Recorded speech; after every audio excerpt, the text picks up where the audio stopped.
ഒട്ടേറെ മൃതദേഹങ്ങളാണ് ആ ഭാഗത്തു നിന്നും വീണ്ടെടുക്കാനായിട്ടുള്ളത്. 127 മൃതദേഹങ്ങൾ ഇതുവരെ ലഭിച്ചു.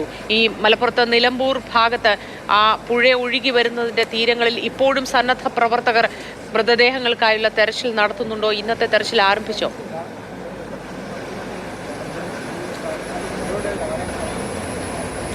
തീർച്ചയായും ഉണ്ട്. ഇന്നലെ രാവിലെ 6 മണിയോടുകൂടി തെരച്ചിൽ തുടങ്ങിയിരുന്നു. 6 മണി എന്ന് പറയുമ്പോഴേക്കും നമ്മൾക്ക് കൃത്യമായി കാഴ്ച അല്ലെങ്കിൽ വിസിബിലിറ്റി പോലും ഉണ്ടായിരുന്നില്ല. പക്ഷേ ആ സമയം ആകുമ്പോഴേക്കും ആൾക്കാർ തെരച്ചിലിന് വരുന്നു. മോദി ഇന്നലെ നമ്മൾ തെരച്ചിലിന് വന്ന ആൾക്കാരെ കണ്ടു കഴിഞ്ഞാൽ ഇത് ആരും പറഞ്ഞു വരുന്നവരല്ല, അല്ലെങ്കിൽ ഏതെങ്കിലും ഒരു കേന്ദ്രത്തിൽ നിന്ന് ഒരു അറിയിപ്പ് കിട്ടി വരുന്നവരല്ല. ഇത്തരത്തിൽ ഏതെങ്കിലും കലാമിറ്റിയിൽ മൃതദേഹങ്ങൾ പരതുകയോ എടുക്കുകയോ അത്തരത്തിൽ രക്ഷാപ്രവർത്തനങ്ങൾ നടത്തി പരിചയമുള്ളവരോ അല്ല.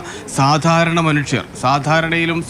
മനുഷ്യർ ഒരു ചെറിയ ബാഗിൽ ഒരു കുപ്പി വെള്ളവും 2 ബിസ്ക്കറ്റും എടുത്തിട്ട് അത് തോളിലിട്ട് ഒരു വടിയും കൊത്തി ഇതുമായി നടക്കുകയാണ്. ഏതാണ്ട് 25 കിലോമീറ്ററിലധികം ഒരു ദിവസം നടന്ന് അവിടെ പോയി പരിശോധനകൾ നടത്തി എന്തെങ്കിലും രീതിയിൽ ബോഡിയോ അല്ലെങ്കിൽ മറ്റോ കണ്ടെത്തി കഴിഞ്ഞാൽ അതൊരു കൂവി വിളിച്ച് അടുത്തുള്ള ആൾക്കാരെ അറിയിച്ച് അവരെ ഏൽപ്പിച്ച് വീണ്ടും അടുത്ത സ്ഥലത്തേക്ക് തിരയുന്നു.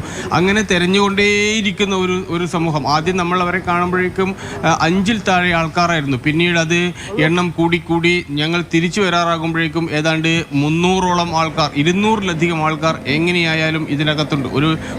ഒരു മഴക്കോട്ട് പോലും ഇല്ലാതെ അല്ലെങ്കിൽ അത്തരത്തിലുള്ള തയ്യാറെടുപ്പുകളും ഇല്ലാതെ ഒന്നുമില്ലാത്ത ആൾക്കാർ.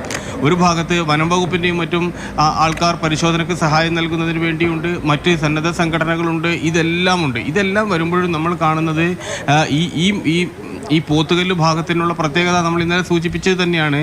പ്രത്യേകത ഇവിടെയുള്ള ആർക്കും പരിചയമുള്ള ആൾക്കാരുടെ മൃതദേഹമല്ല, ഇവരുടെ പ്രദേശത്തല്ല യഥാർത്ഥത്തിൽ ഉരുൾപൊട്ടിയിരിക്കുന്നത്. അത് ഭൂമിശാസ്ത്രപരമായി വയനാടിൻ്റെ മലമടക്കുകളിൽ 2 മലമടക്ക് അപ്പുറത്താണ്. എന്നിട്ട് പോലും ഈ മൃതദേഹം ഇവിടെ എത്തി എന്നതറിയുന്നതോടുകൂടി ഇവരുടെ ഉള്ളു കാളുകയാണ്. അവരുടെ